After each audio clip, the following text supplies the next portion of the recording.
Magandang umaga po kapamilya. Ito po si Father J-Boy at tayo na po at magkape at pandasal. Madaling magsabing susundin natin si Jesus. Ngunit hindi ito napapatupad. Nangangako tayong laging napapako. Hindi lamang ito sa larangan ng kontrata, na pagkakaibigan, sa ating mga kapamilya o kaya sa ating sarili.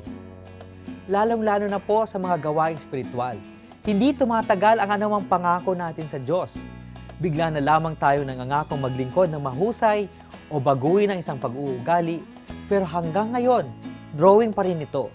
May mga oras na nais nating purihin ang isang tao dahil sa kanyang kahusayan, o kaya ipadama ang ating pakikiramay sa isang kaibigan. Ngunit ni Honey Ho, kahit isang kapirasong card, wala tayong naipapadala. May mga sandaling nais nating pagsabihan ng isang kaibigan. Sa kasawiang palad, pinapaliban natin ito dahil kinukumbinsin natin ang ating sarili na meron pang ibang pagkakataon. Dinadahilan natin ang ating trabaho, gawain sa bahay at kung ano-ano pa. Sa gayon, hindi na ito nagaganap o napapanis na ang panahon ng pagmamagandang loob. Pagdasal po natin na hindi natin papakawalan ang mga pagkakataong magpakabanal. Magandang umaga po.